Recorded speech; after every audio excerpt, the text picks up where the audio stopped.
Hi, welcome to my channel. இன்றைக்கி வந்து நம்ம என்ன பார்க்க போகிறோம் அப்படின்னா, ஒரு மட்டன் ஃப்ரை டேஸ்ட்டில் வந்துட்டு நம்ம வந்து மஷ்ரூம் செய்ய போகிறோம். வாங்க எப்படி செய்யறதுன்னு பார்க்கலாம். ஃபஸ்ட்டு வந்துட்டு ஒரு பேன் எடுத்துக்கோங்க. அதில் கொஞ்சமாக எண்ணெய் விட்டுக்கோங்க. ஒரு டேபிள் ஸ்பூன் சோம்பு ஆட் பண்ணிக்கோங்க. அதுக்கப்புறமா கொஞ்சமாக நறுக்கின பூண்டு ஆட் பண்ணிக்கோங்க. அப்புறமா நறுக்கின வெங்காயம் ஆட் பண்ணிக்கோங்க. இது எல்லாத்தையும் நல்லா வதக்கி விட்டுக்கலாம்.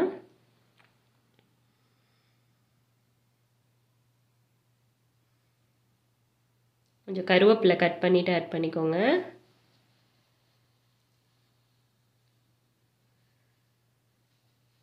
அதையும் நல்லா வதக்கி விட்டுக்கலாம். அதுக்கப்புறமா இதில் கொஞ்சமாக வந்துட்டு இஞ்சி பூண்டு பேஸ்ட் ஆட் பண்ணிக்கோங்க. ஒரு அரை டேபிள் ஸ்பூன் போட்டால் போதும், ரொம்ப போடணுன்னு அவசியம் இல்லை. ரொம்ப போட்டாலும் ஒரு மாதிரி கசந்த மாதிரி இருக்கும், அதனால் நீங்கள் கொஞ்சமாகவே போட்டுக்கோங்க, நீங்கள் செய்கிறதுக்கு ஏற்ற மாதிரி.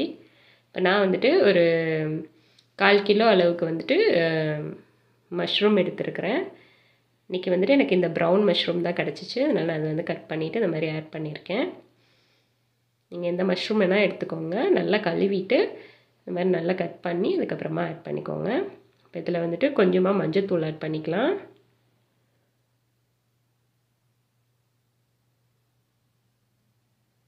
இதுலேயே வந்துட்டு நீங்கள் வேகும்போதே தண்ணி விடும் உங்களுக்கு மஷ்ரூமுங்கிறனால, அதனால் வந்துட்டு தேவைப்பட்டால் மட்டும் கொஞ்சமாக இந்த மாதிரி தெளித்து விட்டுக்கோங்க. அதுவும் நிறையெல்லாம் தெளிச்சிடக்கூடாது, சும்மா லைட்டாக ஒரு கொஞ்சோண்டு மட்டும் தெளித்து விட்டுக்கோங்க. ஒரு டேபிள் ஸ்பூன் அளவு, 2 டேபிள் ஸ்பூன் அளவு மேக்ஸிமம் போட்டால் போதும். அது வேக வேக உங்களுக்கு நிறைய தண்ணி விட்டு உங்களுக்கு நல்லா வந்துடும். பாருங்கள், நான் ஒரு 3 மினிட்ஸ் வேக விட்டு எடுத்துட்டேன். பார்த்திங்கன்னா தெரியுதா எவ்வளோ தண்ணி வந்திருக்குன்னு. இது ஓரளவுக்கு வெந்துருச்சு. இது ரொம்ப நேரம் வேகணும்னு கிடையாது. இதுக்கு தேவையான உப்பு ஆட் பண்ணிக்கலாம். கரம் மசாலா ஒரு அரை டேபிள் ஸ்பூன் ஆட் பண்ணிக்கோங்க. அப்புறமா அது வந்து காஷ்மீரி மிளகாத்தூள் தான், அது ஒரு அரை டேபிள் ஸ்பூன் ஆட் பண்ணிக்கோங்க. கொரியாண்டர் பவுடர் வந்துட்டு அதே மாதிரி ஒரு டேபிள் ஸ்பூன் ஆட் பண்ணிக்கோங்க. எல்லாத்தையும் நல்லா கலந்து விட்டுக்கலாம்.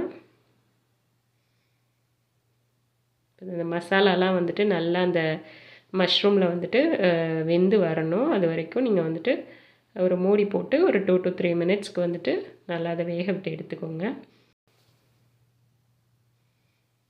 அந்த பச்சை வாடையெல்லாம் போனதுக்கப்புறமா வந்துட்டு பார்த்திங்கன்னா தெரியும், தண்ணியும் நல்லா வற்றிருச்சு, இந்த மசாலாவும் நல்லா வந்துட்டு இந்த மஷ்ரூமில் இறங்கிருச்சு. இது நல்லா கலந்து விட்டுக்கோங்க. இப்போ வந்துட்டு இதில் நீங்கள் ஒரு அரை டேபிள் ஸ்பூன் இல்லை ஒரு டேபிள் ஸ்பூன் வந்துட்டு பெப்பர் பவுடர் வந்து ஆட் பண்ணிக்கோங்க. இந்த பெப்பர் ஆட் பண்ணிங்கன்னா உங்களுக்கு டேஸ்ட் வந்து ரொம்ப நல்லாயிருக்கும். உங்களுக்கு காரம் அதிகமாக இருக்குது அப்படின்னா நீங்கள் மிளகாத்தூளை வந்து கம்மியாக போட்டுக்கோங்க. அதுக்கப்புறமா வந்துட்டு கடைசியாக கொத்தமல்லி ஆட் பண்ணிடுங்க. இப்போ வந்து நம்மளுக்கு மஷ்ரூம் ஃப்ரை வந்து ரெடி ஆயிடுச்சு. ஸோ அவ்வளோதாங்க. இது வந்துட்டு ஜஸ்ட்டு ஒரு 10 to 15 மினிட்ஸில் நீங்கள் இதை வந்து பண்ணிடலாம். இது போல் நீங்களும் ட்ரை பண்ணி பாருங்கள். இது வந்து நீங்கள் இந்த லஞ்ச் பாக்ஸ் ரெசிபீஸ்க்கெலாம் வந்துட்டு சைட் டிஷ்ஷாக வச்சு சாப்பிட்டிங்கன்னா அருமையாக இருக்கும். அதுவும் வந்துட்டு அப்படியே நான்வெஜ் டேஸ்ட்லேயே உங்களுக்கு கிடைக்கும். ஸோ இது போல் நீங்களும் ட்ரை பண்ணி பார்த்துட்டு உங்களுடைய கமெண்ட்ஸை வந்து சொல்லுங்கள். என்னோடய வீடியோ உங்களுக்கு பிடிச்சிருந்துச்சுன்னா லைக் பண்ணுங்கள், ஷேர் பண்ணுங்கள், கமெண்ட் பண்ணுங்கள், மறக்காமல் சப்ஸ்கிரைப் பண்ணுங்கள். தேங்க்யூ.